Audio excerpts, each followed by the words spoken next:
వఖాల సుబ్హానహు వ తఆలా ఇన్నద్దీన ఇందల్లాహిల్ ఇస్లాం. సర్వ ప్రశంసలు, సకల పొగడ్తలు ఆ అల్లాహ్ సుబ్హానహు వ తఆలాకి శోభిస్తాయి. ఎవరైతే సర్వాన్ని సృష్టించి అందులో మనల్ని విశ్వాసులుగా తీర్చిదిద్దాడో ఆ ప్రవక్తలందరిపై అల్లాహ్ సుబ్హానహు వ తఆలా యొక్క దరూద్లు మరియు శుభాలు వర్షించుగాక. ఎవరైతే ధర్మం కోసం తపించారో, ప్రత్యేకించి మహాప్రవక్త ముహమ్మద్ రసూలుల్లాహ్ సల్లల్లాహు అలైహి వసల్లం గారి పైన, ఆయన తరువాత మరొక ప్రవక్త లేరు, ఆయన తర్వాత మరొక గ్రంథం లేదు, ఈ భావన మన వరకు చేరేలా పూర్తి ప్రయత్నం చేశారు. అయితే అల్లాహ్ సుబ్హానహు వ తఆలా ఖురాన్ గ్రంథంలో ఈ విధంగా తెలియజేస్తున్నారు. ఇన్న హాజల్ ఖురాన యహ్దీ లిల్లతి హియ అక్వం. వాస్తవానికి ఈ ఖురాన్ గ్రంథము సవ్యమైన రుజుమార్గాన్ని చూపిస్తుంది అని తెలియజేశారు. మరి ఏ ముస్లిం అయితే తనను తాను ముస్లిం అని నమ్ముతున్నాడో, నేను ఇస్లాంని అనుసరిస్తున్నాను అని నమ్ముతున్నాడో, అతను అల్లాహ్ మరియు ఆయన ప్రవక్తకు విధేయత చూపించేవాడై ఉండాలి. మన రేషన్ కార్డులో కానీ, మన ఆధార్ కార్డులో కానీ మా పేరు ఏముంది అనేది అల్లాహ్ సుబ్హానహు వ తఆలాకు అవసరం లేదు. అల్లాహ్ సుబ్హానహు వ తఆలా ముందు ఆయన మీద భయభక్తులు ఉన్నాయా లేవా ఇవి మాత్రమే పరిశీలిస్తాడు. వీటిని తూకం వేస్తాడు. భయభక్తులు ఉన్న వ్యక్తులకి స్వర్గంలో స్వర్గవనాలు, సెలయేర్లు ప్రవహించే స్వర్గవనాలు ప్రసాదించడం జరుగుతుంది. భయభక్తులు లేని వ్యక్తులని నరకంలో తోసేయటం జరుగుతుంది. అదెంతో బాధాకరమైనటువంటిది. ఎల్లకాలము శిక్షను అనుభవిస్తూ ఉండాల్సి వస్తుంది. అయితే అల్లాహ్ సుబ్హానహు వ తఆలా ఆదం అలైహిస్సలాం గారిని స్వర్గంలో తయారు చేశాడు, స్వర్గంలో ఉంచాడు, మరియు స్వర్గంలో ఎన్నో సంవత్సరాలు వదలమన్నాడు. కానీ శైతాన్ ప్రభావం చూపించి ఆదం అలైహిస్సలాం గారిని ఎట్లాగైనా బయటికి లాగేయాలి అన్న ప్రయత్నంలో సఫలం పొందాడు. ఏం చేశాడు? ఏ చెట్టు ఫలాన్నైతే తినొద్దు అని అల్లాహ్ సుబ్హానహు వ తఆలా అన్నాడు, అది తిను తిను అని ఉసిగొల్పాడు. తెలియకుండా ఆదం అలైహిస్సలాం గారు ఆ ఫలాన్ని తినేశారు. భూమి మీదకి పంపించటం జరిగింది. అల్లాహ్ సుబ్హానహు వ తఆలా అన్నాడు, ఇక నుండి నా సందేశాన్ని ఎవరైతే స్వీకరిస్తారో వారి కోసం సిద్ధంగా ఉంచుతాను ఈ స్వర్గాన్ని. మరెవరైతే నా సందేశాన్ని తిరస్కరిస్తారో వారి కోసం నరకాన్ని సిద్ధం చేస్తాను అని అల్లాహ్ సుబ్హానహు వ తఆలా హెచ్చరించాడు. మరి ఆదం అలైహిస్సలాం గారి కాడి నుంచి చిట్ట చివరి మానవుడి వరకు అల్లాహ్ మరియు అంతిమ దినాన్ని విశ్వసించి ఎవరైతే అల్లాహ్ యొక్క మార్గంలో మరణిస్తారో వాళ్ళు ముస్లింలు, వారే స్వర్గానికి అర్హులు అని అల్లాహ్ సుబ్హానహు వ తఆలా అన్నాడు. ప్రతి కాలంలోనూ ఒక ప్రవక్తని అల్లాహ్ సుబ్హానహు వ తఆలా పంపించాడు. ఏ జనాలైతే మూర్ఖత్వంలో హద్దులు దాటిపోయారో ఆ ప్రాంతాల్లో కూడా అల్లాహ్ సుబ్హానహు వ తఆలా ప్రవక్తల్ని పంపించాడు. ఎక్కడైతే జనాభా లేదో అక్కడ ప్రవక్త అవసరం రాలేదు. ఎందుకంటే మనుషులే లేని చోట ప్రవక్తలు ఉండరు. మనుషులున్న చోట మనుషులు ఉన్నారు. ఏదన్నా సమాజం ఉంది అంటే మేము ప్రతి సమాజంలో కూడాను ఒక ప్రవక్తని పంపించాము అని అల్లాహ్ సుబ్హానహు వ తఆలా అన్నాడు. మరి చిట్ట చివరి ప్రవక్త ముహమ్మద్ సల్లల్లాహు అలైహి వసల్లం గారు, ఆయన్ని పూర్తి మానవాళి కోసము వమా అర్సల్నాక ఇల్లా రహ్మతల్ లిల్ ఆలమీన్, మేము మిమ్మల్ని పూర్తి విశ్వం కోసం పంపించాము అని తెలియచేశాడు. మరి ఆ ప్రవక్తని అనుసరించి ఆ ప్రవక్త గారి విధానము జీవితం అనుసరించి ఎవరైతే మరణిస్తారో వాళ్ళు మాత్రమే ముస్లింలము. మరి మనల్ని మనం ముస్లిం అని చెప్పుకోవాలి అంటే ఇస్లాం అది అర్హత చూపిస్తుంది. ఖురాన్ హదీసుల ప్రకారం మీ జీవితం గడపండి. ఇదే మీరు ముస్లిం అని నిరూపించుకోవటానికి నిదర్శనము. మరి మన సమాజంలో మొహర్రం వచ్చినప్పుడు, మొహర్రం అరబీ క్యాలెండర్‌కి మొదటి నెల. ఇస్లాంకి మొదటి నెల కాదు. అరబీ క్యాలెండర్‌కి మొహర్రం అనేది మొదటి నెల అంతే. అదొచ్చినప్పుడు మేము చేసేది ఏముంది అంటే ఏమీ లేదు. ప్రవక్త గారు కొత్త సంవత్సరం శుభాకాంక్షలు నేర్పించలేదు. ఎవరన్నా అంటున్నారు అంటే ఇది ఇస్లాం సాంప్రదాయం కాదు అనేది అర్థం చేసుకోవాలి. పైగా ప్రవక్త గారు హెచ్చరించారు, మన్ తషబ్బహ బికౌమిన్ ఫహువ మిన్హుం. ఎవరన్నా ఇంకొక సమాజాన్ని అనుకరిస్తే వీళ్ళు కూడా వాళ్ళలాగా తయారైపోతారు. వాళ్ళు మరణించినప్పుడు అల్లాహ్ ఎలా తిరిగి లేపుతాడో వీళ్ళు మరణించినప్పుడు కూడా అలాగే తిరిగి లేపుతాడు అని ప్రవక్త గారు హెచ్చరించారు. అందుకు గాను మొహర్రం వచ్చినప్పుడు అది కేవలం ఒక నెల మాత్రమే. రంజాన్ లేకపోయి ఉంటే రంజాన్ యొక్క స్థాయి ఈ మొహర్రం నెలకుంది అంతే. ఇందులో ఏముంది అంటే రంజాన్ యొక్క ఉపవాసాలు ఎంత ఘనమైనవో ఒకవేళ ఆ ఉపవాసాలు లేకపోతే మొహర్రం 10వ తారీఖున అంతే ఘనమైన ఉపవాసము అని ప్రవక్త గారన్నారు. మొహర్రం 10వ తారీఖు వచ్చినప్పుడు అల్హమ్దుల్లా చాలామంది అంటే చాలామంది చదువుకున్నోళ్ళు ఉపవాసం పాటించారు. కొంతమందికి వయసు సహకరించలేదు. బీపీ, షుగర్‌లున్నాయి. అందుకు గాను వాళ్ళు ఉపవాసం ఉండలేకపోయారు. కానీ చాలామంది చదువుకున్నోళ్ళు ఉపవాసం పాటించారు. ఇది ఒకవైపు. ఇంకొక వైపు చూసినట్లయితే అదే మొహర్రం 10వ తారీఖున పీర్ల పండగ చేశారు. నెల్లూరు రొట్టెల పండగ చేశారు. నిప్పుల మీద నడిచారు. ఇవన్నీ కూడా ఇస్లాంకి ఏ మాత్రం సంబంధం లేని అధర్మ కార్యాలు. మనకు ముస్లింగా మనం ఏది చేయాలన్నా గాని ఖురాన్ మరియు హదీసుల ఆధారమై ఉండాలి. ఖురాన్ చదివినప్పుడు, హదీసులు చదివినప్పుడు మొహర్రం 10వ తారీఖు వచ్చిందా, మీరు ఉపవాసం పాటించండి అని ప్రవక్త గారు బోధించారు. అందుకు గాను నేను ఉపవాసం ఉంటే నేను అల్లాహ్ దృష్టిలో ముస్లింని. కాదులే మొహర్రం 10వ తారీఖున చాలామంది పీర్లెత్తుతున్నారు, నిప్పుల మీద నడుస్తున్నారు, నేను కూడా నడుస్తాను అంటే మీరు అల్లాహ్ దృష్టిలో మాత్రం ముస్లిం కాదు. పైగా ఇవన్నీ ఏం నమ్మకాలు? పీర్ల పండగ గాని, నిప్పుల మీద నడవటాలు గాని, నెల్లూరు రొట్టెల పండగ గాని ఇవన్నీ ఏం నమ్మకాలు? షిర్కు నమ్మకాలు. షిరుకు అంటే అల్లాహ్ సుబ్హానహు వ తఆలాతో పాటు భాగస్వామ్యము. అల్లాహ్ ఏ పాపాన్నైనా క్షమించదలుచుకున్నట్లయితే కారణం లేకుండా అయినా కూడా క్షమించొచ్చు. క్షమించాలా వద్దా అనేది ఆయన నిర్ణయము. మా నిర్ణయం కాదు. ఇది క్షమించాలా, ఇది వదిలేయాలా అని చెప్పడానికి ఆయన నిర్ణయాన్ని మేము లాక్కోలేము. కాబట్టి షిర్క్ అస్సలు క్షమించను అని హెచ్చరించాడు. ఈ షిర్క్ అల్లాహ్ సుబ్హానహు వ తఆలాతో పాటు భాగస్వామ్యము. ఆసన్న, ఊసన్న, మహిమగల దేవుళ్ళు అని నమ్మే జనాలు చాలా మందున్నారు. ఆసన్న, ఊసన్న ఎవరి పేర్లివి? అరబీలో ఎక్కడ ఇలాంటి పేర్లు లేవే. పైగా ఇస్లాం పేరు ఉపయోగించుకుంటున్నారు. ఈ పేర్లు చూస్తే అరబీ పేర్లు కూడా కాదు. ఎవరు అని ఆరా తీస్తే హసన్ హుసేన్ రజియల్లాహు తాలాను గారు ప్రవక్త గారి మనవళ్లను ఆసన్న ఊసన్న మహిమగల దేవుళ్ళు అని జనాలు నమ్ముతున్నారు. ప్రజలారా మీకేమైంది? ఇది ప్రవక్త గారి సిద్ధాంతం కాదు. షిర్క్ అంటే ఏందో అనుకునేరు. ఇదే షిర్క్ అంటే. కేవలం అల్లాహ్ మాత్రమే సృష్టికర్త. ఆయన మాత్రమే మహిమ కలిగిన వాడు. ఆయన మాత్రమే అద్భుతాలు జరిపించేవాడు. ఆయన మాత్రమే శిక్షించేవాడు. ఈ నమ్మకము ఇస్లాంలో తౌహీద్. ఆయనతో పాటు ఆసన్న, ఊసన్న ఉన్నారు అనుకున్నట్లయితే మీరు షిరుకు పనులు చేశారు. ఖురాన్ హెచ్చరిక జారీ చేసింది. ఇన్నల్లాహ లా యగ్ఫిరు అన్ యుష్రక బిహి వ యగ్ఫిరు మా దూన జాలిక లిమన్ యషా. ఆ అల్లాహ్ షిర్క్ తప్పించి ఇంకేదన్నా పాపాన్ని క్షమించదలుచుకుంటే ఓరకనైనా కూడా క్షమిస్తాడు. కానీ షిరిక్‌ని మాత్రం అస్సలు క్షమించడు అని ముహమ్మద్ సల్లల్లాహు అలైహి వసల్లం గారు మనకు ఖురాన్ చదివి వినిపించారు. ఈ హెచ్చరిక మనకు ప్రత్యేకంగా గుర్తుండాలి. ఎందుకంటే ఏనాటికి కూడా క్షమాపణ లేని పాపమే ఈ షిర్క్. ఎవరైతే పీర్ల పండగ చేశారో అక్కడ మాకేదో కలిసొస్తుంది, సవారీ వచ్చిందని ఎవరైతే నమ్మారో వీళ్ళందరూ షిర్క్ పనులు చేశారు. దీనికి ప్రాయశ్చిత్తం ఏంటి? అల్లాహ్ దగ్గరకొచ్చి అంటే మసీదుకొచ్చి నేను తప్పు చేశాను అల్లాహ్, పీర్లు పట్టుకొని తప్పు చేశాను, నన్ను క్షమించు అల్లాహ్ అని అడిగితేనే అల్లాహ్ క్షమిస్తాడు.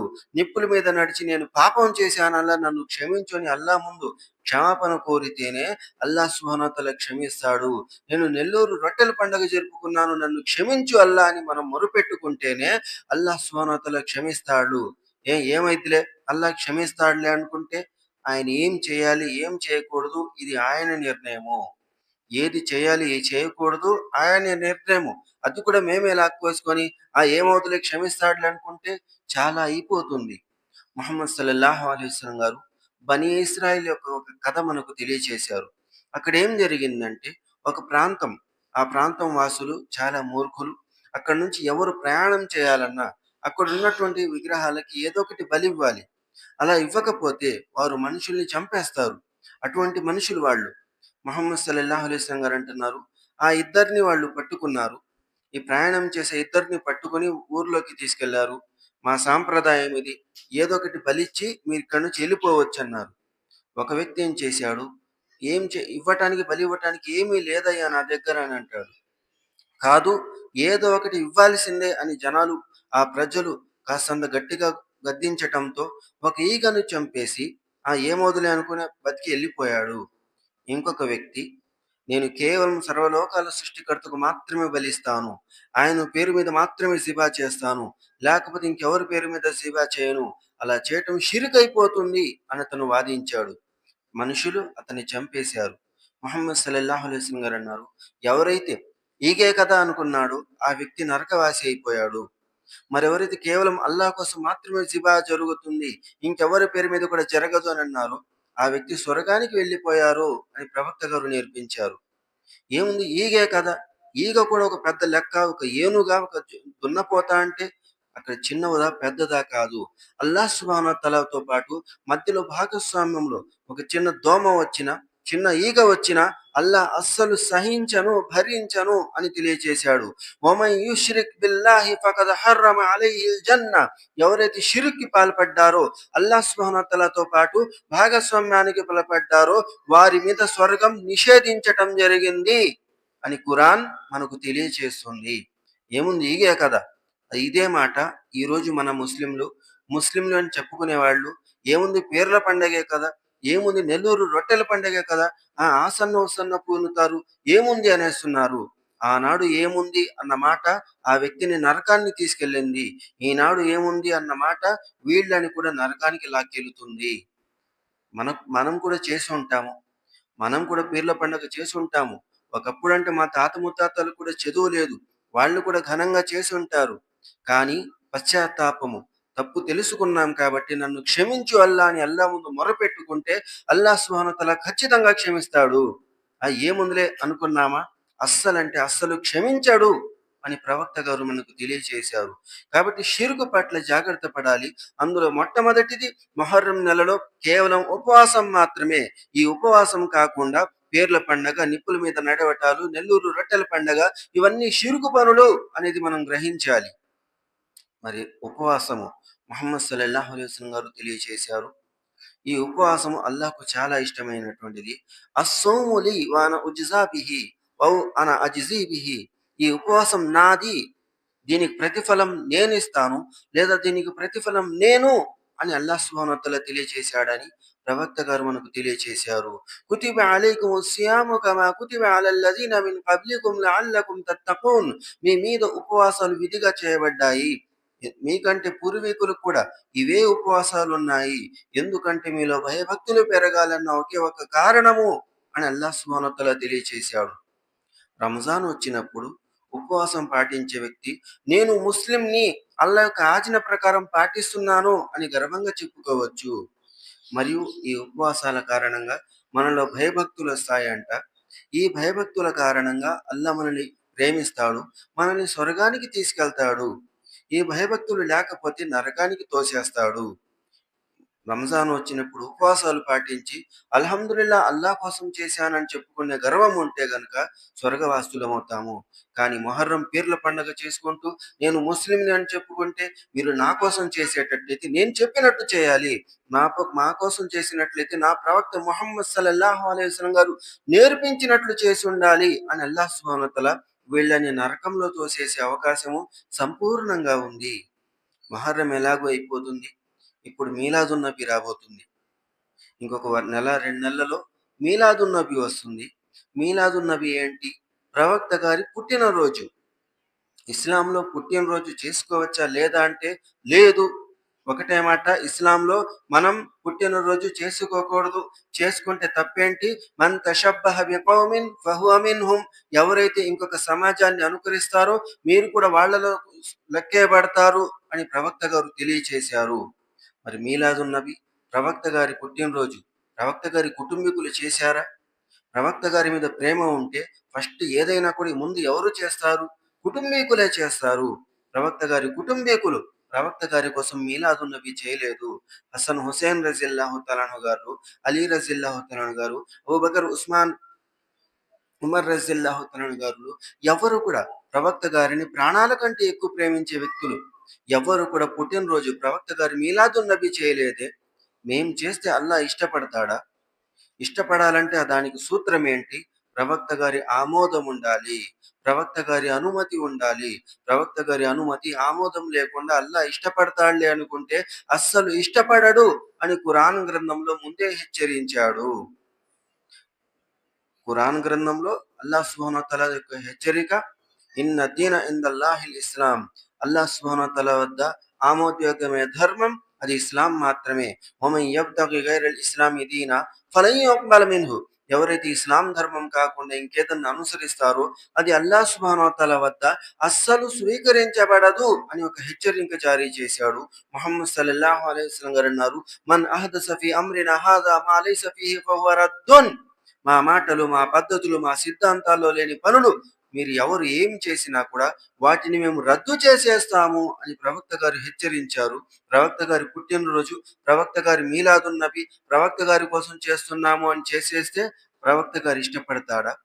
అల్లాహ్ సుబ్హానహు వ తఆలా ఇష్టపడతాడా? అస్సలు ఇష్టపడే అవకాశమే లేదు. ఇది చదువుకున్న వాళ్ళకి అర్థమయ్యే విషయము. అందుకే చదువుకోండి, చదువుకోండి అని బతిమిలాడేది ప్రవక్త గారు తెలియచేశారు.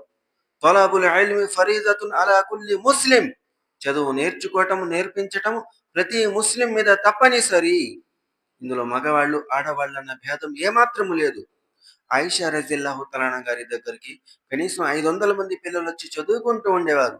ఆమె ఒక స్త్రీ, ఆమె దగ్గర ఏముంటుంది అంటే ప్రవక్త గారి భార్య కాబట్టి, ప్రవక్త గారి భార్య కాబట్టి ప్రవక్త గారి గురించి సంబంధించిన విషయాలు సమాజానికి నేర్పుతూ ఉండేది.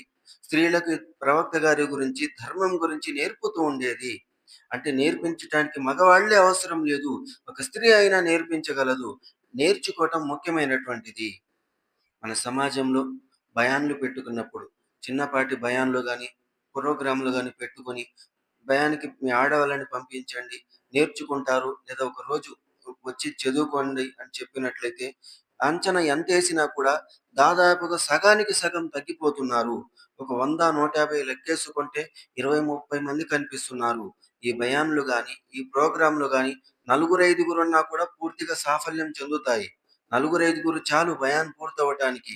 కానీ మనుషులు, మేము ముస్లింలను నమ్ముకునే వాళ్ళు అక్కడ వచ్చి నేర్చుకోకుండా ఇంకా మేము ఇస్లాం ప్రకారం జీవితం గడపాలి అనుకొని ఎలా గడపగలరు?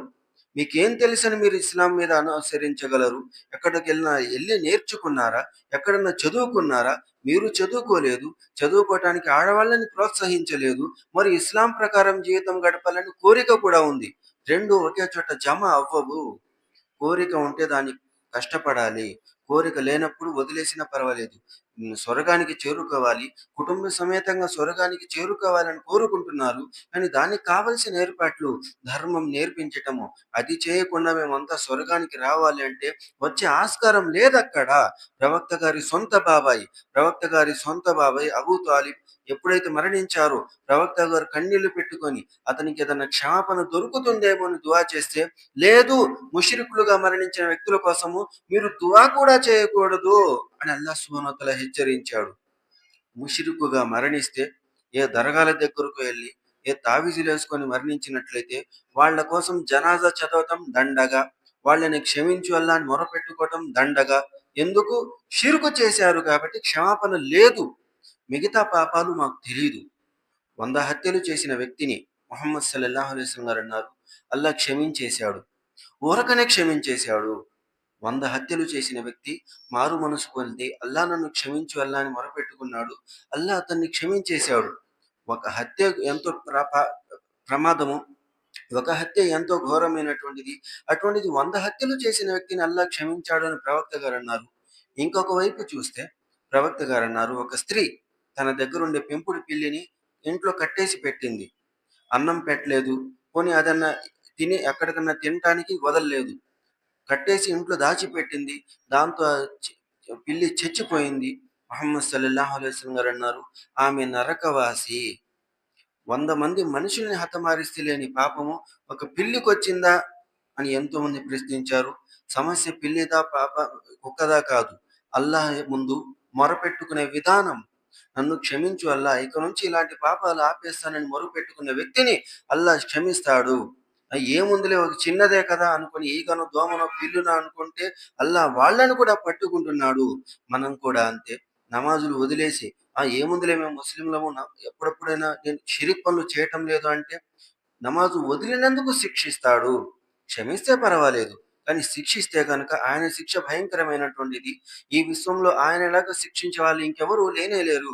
ఆ ఉపవాసాలు ఏముందిలే అనుకోని మనం ఎలాగైతే అనుకుంటున్నామో, షిరుకొక్కటి చేయకపోతే చాలు ఇంకేదైనా చేసుకోవచ్చు. ఇది తప్పుడు ధోరణి. షిరుకు చేయకూడదు. ఇంకే పాపము కూడా చేయకూడదు. మరి మీలాదున్నబి రాబోతుంది. అందులో మనం చేసేదేమన్నా ఉందా అంటే, ఏమి అంటే ఏమీ లేదు. ప్రతిరోజు 5 పూటల నమాజు ఇది ప్రవక్త గారి బోధన. రంజాన్ వచ్చినప్పుడు ఉపవాసాలు ఇది ప్రవక్త గారి బోధన. సంవత్సరానికి ఒకసారి జకాతు అది ప్రవక్త గారి బోధన. నిజంగా మన దగ్గర ధనం ఉంటే హజ్ చేయండి. ఇది ప్రవక్త గారి బోధన. అది దాటి ఇంకేదన్నా ఉందా అంటే దయచేసి ఏదీ లేదని గుర్తించండి. ఖురాన్ చదివితే అర్థమయ్యే విషయము. ముందు ఖురాన్ చదవండి. ఆ తర్వాత ఏదన్నా ఉంది అనుకుంటే మాకు కూడా చెప్పండి. మేము పాటిస్తాము. అక్కడ ఏమీ లేదు. ఇవి దాటి ఏదైతే మనం చేయాలనుకుంటున్నామో అవి షిర్క్ పనులవుతున్నాయి. బిదత్ కార్యాలవుతున్నాయి. అల్లా ముందు పాపాత్ములుగా మనల్ని నిలబెడుతున్నాయి. ఈ మీలాదున్నవి గాని, నెల్లూరు రొట్టెల పండగ గాని, ఇస్లాంకి సంబంధించినటువంటి సాంప్రదాయాలు ఏమాత్రము కానే కాదు. అదే కనుక కుర్బానీ అయితే గర్వంగా చెప్పుకోవచ్చు. మేము అల్లాహ్ కోసం జిబా చేశాము అని. కానీ ఆ కుర్బానీలో కూడా ఏదో డబ్బులున్నాయి కాబట్టి ఒక మేక కోసాము అంటే అది పుణ్యము తెచ్చేది కాదు. అల్లాహ్‌కు కావలసినటువంటిది లన్ యనాలల్లాహ లుహూముహా వలా దిమాఉహా వలాకిన్ యనాలుహు తక్వా మిన్కుమ్. అల్లాహ్ సుబ్హానహు వ తఆలా వద్దకు మీరిచ్చే కుర్బానీ మాంసం గాని, కుర్బానీ రక్తం గాని ఏది అల్లాహ్ సుబ్హానహు వ తఆలా వద్దకు చేరుకోదు. అల్లాహ్ దగ్గరికి చేరుకునేది మీ హృదయాల లోపల ఉన్నటువంటి భయభక్తులు అని ప్రవక్త గారు మనకు నేర్పించారు. మనం నేర్చుకోవాల్సినటువంటిది ధర్మమైనప్పుడు అది ఖురాన్, హదీసుల ద్వారా రావాలి. అల్హమ్దులిల్లాహ్ కుర్బానీ మాంసాన్ని లెక్కేసుకొని వీళ్ళు బంధువులు, వీళ్ళు చుట్టాలు వీళ్ళందరికీ పంచాలని చాలా మందికి పంచారు కూడాను. కుర్బానీ జిబా చేయకముందే లెక్కలు కూడా ఏసేసుకున్నారు. ఇది మాది కాదు. ఎవరికో చెందాల్సినటువంటిది. ఎంతో కొంత మా ఫ్రిడ్జ్‌లోకెళ్తుంది. మిగిలిందంతా సమాజంలో ఉన్న పేదవాళ్ళకి గాని, బంధువులకు కానీ వెళ్తుంది అని ముందే ఖరారు చేసుకున్నారు. ఈ భయభక్తులు అల్లాహ్ సుబ్హానహు వ తఆలాకి చాలా ఇష్టము. మనం అల్లాహ్ దగ్గరికి చేర్చాల్సింది, ఓ అల్లాహ్ నీ ఆజ్ఞ ప్రకారంగా నేను పాటిస్తున్నాను. నీ ప్రవక్త గారి బోధన ప్రకారంగా నేను పాటిస్తున్నాను అనేటువంటిది. నీకు నచ్చుతుందేమో అల్లా ఇది చేసి పెడతామంటే, అల్లాహ్‌కు నచ్చాలా? నచ్చకూడదా? ఇది ప్రవక్త గారు ముందే మనకు తెలియచేశారు. ఇది నచ్చుతుంది, ఇది నచ్చదు అని ముందే మనకు తెలియచేశారు. అందుకే ఇస్లాం సంపూర్ణ జీవన విధానము. రాబోయే తరాల వారికి కూడా ఇదే ధర్మము. వచ్చిన తరం కూడా ఇప్పటి తరానికి కూడా ఇదే ధర్మము. ఎందుకంటే ఇది అల్లాహ్ యొక్క ధర్మము. ఉన్న పళంగా మాటి మాటికి మార్చేస్తూ ఉంటే ఇది మారేది కాదు. అల్లాహ్ యొక్క ధర్మము. ఈ ధర్మంలో ముహమ్మద్ సల్లల్లాహు అలైహి వసల్లం గారన్నారు, మీ పిల్లలు 7 సంవత్సరాల వయసుకొచ్చినప్పుడు మసీదుకు తీసుకురండి. మారం చేసి 10 సంవత్సరాలైనా రాకపోతే వాళ్ళని దండించి మసీదుకు తీసుకురండన్నారు. మనం ఏ పని చేసినా మన వెనకాల తోకలాగా ఉండే పిల్లలు మసీద్ అనంగానే రాట్లేదు. ఏందంటే శైతాన్ యొక్క ప్రభావం అక్కడ ఎక్కువగా ఉంది. ఇక్కడ ఏమి కనిపించకుండా మసీదులో ఏమీ లేదు. బయటే ఆనందం ఉంది అనే విధంగా శైతాన్ ప్రోత్సహిస్తున్నాడు. కాదు అల్లాహ్ ముందు మనం మొరపెట్టుకోవాలి. అల్లాహ్ యొక్క ఆరాధన చేయాలి అనేది మేమే నేర్పించాలి. ఎవరు వచ్చి మసీదుకి ఎవరిని లాక్కు రాలేరు. మన కుటుంబీకుల్ని మేము ముందుకు తీసుకొస్తే మిగతా సహాయం, ప్రోత్సాహం అల్లాహ్ తరపు నుంచి లభిస్తుంది. ఎవరొచ్చి ఏదో చేయాలి అని ఎలాగైతే మనం సమాజంలో చూస్తున్నామో అది ఎప్పటికి జరగలేదు. ఇప్పుడు దాకా జరగలేదు. ఇకపై కూడా జరగదు. మా ప్రయత్నం మేము చేసుకుంటే అల్లాహ్ సుబ్హానహు వ తఆలా మాకు సహాయం చేస్తాడు. మా కుటుంబీకులకు ధర్మం నేర్పించుకోవాలి అన్న తపన మాకుంటే పిల్లల్ని మసీదుకు పట్టుకురావాలి. స్త్రీలను ఎక్కడైనా ప్రోగ్రామ్‌లు జరుగుతున్నా, బయాన్‌లు జరుగుతున్నా అక్కడి దాకా తీసుకెళ్ళి వాళ్ళకి నేర్పించుకు తీసుకురావాలి. మేము స్వయంగా ఉదయం, సాయంత్రం మసీదులో ఖురాన్ చదువుతూ ఉండాలి. ఇటువంటి సందర్భంలోనే మనం ఇస్లాం ప్రకారంగా మన జీవితంలో అల్లాహ్ యొక్క అనుగ్రహాలు పొందే అవకాశం ఉంది. లేదు నేను చదవము కానీ ముస్లింలుగా ఉంటాము అంటే ఇది దాదాపుగా అసాధ్యము. కాస్త ప్రయత్నం గట్టిగా చేసినట్లయితే ముక్కి మూలిగి కొంచెం షిరుకు నుంచి జాగ్రత్త పడతారేమో. కానీ అల్లాహ్ ధర్మం మీదకి సంపూర్ణంగా రాలేరు. రావాలంటే ఖురాన్ చదవాలి. ఇది రంజాన్ వచ్చినప్పుడు చదువుకుందాము అనుకున్న ముస్లింలే ఈ మొహర్రంలో పీర్ల పండుగ చేశారు. బక్రీద్ వచ్చినప్పుడు ఏదన్నా చేద్దాము అనుకున్నటువంటి ముస్లింలు ఈ మీలాదున్నబి చేసుకుంటూ తిరుగుతున్నారు. ఏందివి? షిరుకు నమ్మకాలు. ఎలా వచ్చాయి? ఖురాన్ చదవని కారణంగా. ఇన్న హాజల్ ఖురాన యహ్దీ లిల్లతీ హియ అక్వం. ఈ ఖురాన్ గ్రంథము సవ్యమైన రుజుమార్గాన్ని చూపిస్తుంది అని అల్లాహ్ సుబ్హానహు వ తఆలా అన్నప్పుడు ఈ సవ్యమైన రుజుమార్గము నెల్లూరు రొట్టెల పండగల్లో లేదు. యా హసన్, యా హుసేన్ అన్న నినాదాల్లో లేదు. ఇవి షిరుకు నమ్మకాలు. పీర్ల పండగలో లేవు. ఇవి షిరుకు నమ్మకాలు. మీలాదున్ నబీలో లేదు. ఇది అధర్మ కార్యము. ఇస్లాం ముహమ్మద్ సల్లల్లాహు అలైహి వసల్లం గారు నేర్పించినటువంటిది. మసీదుకు రండి. 5 పూటల నమాజు చదువుకోండి. ఉపవాసం ఉండండి. జకాతు చెల్లించండి. హజ్ చేయండి. ఇంతటితో ప్రవక్త గారు మన ఆరాధనలన్నిటిని కూడా చుట్టుముట్టేశారు. ఇంకేముంది? ఇంకేముందని మనం వెతికేది అక్కడ ఏమీ లేదు. మీ జీవితాన్ని శుభ్రంగా గడపండి. ఇది ముహమ్మద్ సల్లల్లాహు అలైహి వసల్లం గారి బోధన. మన గష ఫలైస మిన్నా, మోసం చేసేవాడు మా వాడు కాదు. లా యల్దుగల్ ముమిను మిన్ జుహరిన్ మర్రతైన్, మనం మోసం చేయకూడదు, పోకూడదు. మనం అబద్ధాలు చెప్పకూడదు. ఇది హదస కజబ, ఇది దొంగ ముస్లిం లక్షణము. నోరు తెరిస్తే అబద్ధాలు చెబుతాడు. వైదు తుమిన ఖాన, ఏదైనా అమానతు అప్పగిత్త బాధ్యత ఇస్తే మోసాలకు పాల్పడేవాడు దొంగ ముస్లిం అవుతాడు. వైదా ఖాసమ ఫజర, చిన్న చిన్న గొడవలు వచ్చినప్పుడు మన ముస్లింలు బండబూతులు తిడుతున్నారు. ఇది ముస్లిం లక్షణం అయితే కాదు, దొంగ ముస్లిం లక్షణము అని ప్రవక్త గారు మనకు హెచ్చరించారు. ఇటువంటి మన జీవితంలో జాగ్రత్త పడాల్సిన విషయము. ఆరాధనలు ఎలాగైతే మనం పూర్తి చేయాలో, మనుషుల హక్కుల్ని కూడా అలాగే పూర్తి చేయాలి. అల్లాహ్‌ను ప్రసన్నం చేసుకునేందుకు ఒకటే విధానం ఉంది. అది అల్లాహ్ యొక్క ధర్మమైన ఖురాన్ హదీసులు చదివి అనుసరించటము. అలా కాకుండా ఇది కూడా అనుకున్న వ్యక్తులు నరకానికెళ్ళిపోతారు. ఈ నరకం ఎంతో భయంకరమైనటువంటిది. దాని నుంచి ఎవరిని కాపాడలేరు. ప్రవక్త గారు తన సొంత కుటుంబీకుల్ని కూడా ఎలాంటి సహాయం చేయలేను. ఏదన్నా కావాలనుకుంటే ఇప్పుడు అడగండి. నాకు కుదిరితే మీకు చేస్తాను.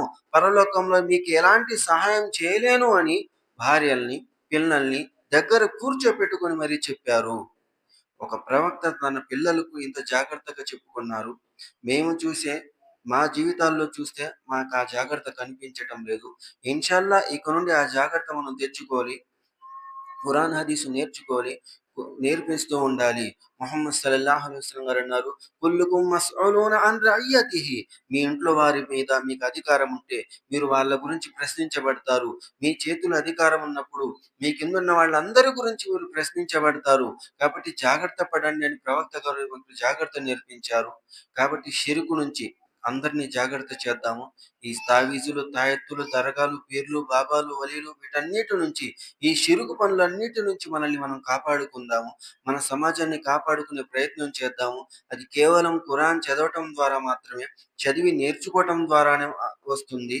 అలా కాకుండా మాకు రావాలి అనుకోని ఎన్ని సార్లు అనుకున్నా కానీ ప్రయోజనం లేదు. ప్రయత్నం చేస్తేనే అల్లాహ్ సుబ్హానహు వ తఆలా మనకు సహాయం చేస్తాడు. వల్లజీన జాహదు ఫీనా లనహ్దియన్నహుం సుబులనా, ఎవరైతే మా మార్గంలో కృషి చేస్తారో వారికి మేము మార్గాలు తెరిచి చూపిస్తాము అని అల్లాహ్ సుబ్హానహు వ తఆలా అన్నాడు. ఆ మార్గం మన కోసం తెరుచుకోవాలి. ఆ మార్గంలో మనం నడవాలి. ఇది మసీదుకు వస్తేనే తెలుస్తుంది.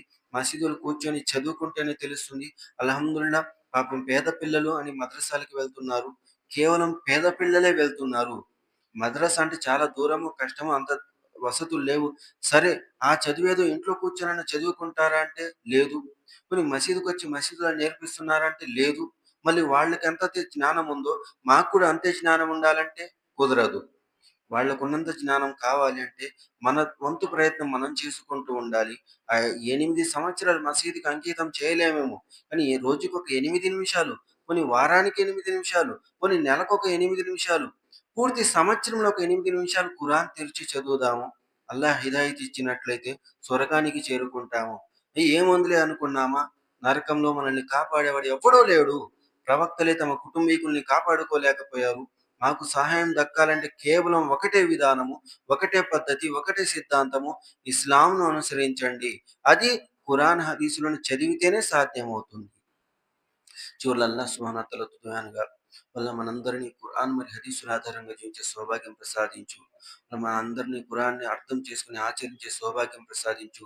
షిరుకు పనులన్నిటి నుంచి మనందరినీ కాపాడు. బిదాత్ కార్యాల నుంచి, అధర్మ కార్యాల నుంచి మమ్మల్ని కాపాడు. నేర్చుకునే సౌభాగ్యాన్ని ప్రసాదించు. మేము నేర్చుకొని మంచిని ఇంకొకరికి నేర్పించే సౌభాగ్యాన్ని ప్రసాదించు. ఎవరైతే అప్పుల్లో ఉన్నారో వారి అప్పులు దూరం చేయి. ఎవరైతే కష్టాల్లో ఉన్నారో వారి కష్టాలు దూరం చేయి. ఎవరైతే బాధల్లో ఉన్నారో వారి బాధలు దూరం చేయి. ప్రతి ఒక్కరికి సన్మార్గం, సద్బుద్ధిని ప్రసాదించు. 5 పూటల నమాజును స్థాపించే సౌభాగ్యం ప్రసాదించు. రంజాన్ వస్తే ఉపవాసాలుండే సౌభాగ్యం ప్రసాదించు. అర్హులైన వారు జకాతు చెల్లించే సౌభాగ్యం ప్రసాదించు. మనందరినీ నీ ఇళ్ళైన హజ్ చేసే అవకాశాన్ని ప్రసాదించు. ఎప్పుడైతే మరణిస్తామో విశ్వాస స్థితిలో చనిపోయే సౌభాగ్యం ప్రసాదించు. చివరి పలుకులు లా ఇలాహ ఇల్లల్లాహ్ ముహమ్మదు రసూలుల్లాహ్ సౌభాగ్యం ప్రసాదించు.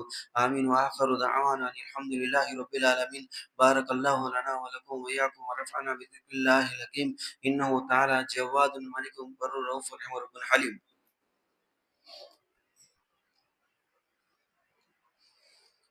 إن الحمد لله نحمده ونستعينه ونستغفره ونؤمن به ونتوكل عليه ونعوذ بالله من شرور أنفسنا ومن سيئات أعمالنا.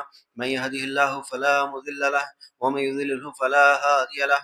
وأشهد أن لا إله إلا الله وحده لا شريك له وأشهد أن محمدا عبده ورسوله. أما بعد فإن خير الحديث كتاب الله وخير الهدي هدي محمد صلى الله عليه وسلم وشر الأمور محدثاتها وكل محدثة بدعة وكل بدعة ضلالة وكل ضلالة في النار. أما بعد فأعوذ بالله من الشيطان الرجيم. بسم الله الرحمن الرحيم. إن الله وملائكته يصلون على النبي يا أيها الذين آمنوا صلوا عليه وسلموا تسليما.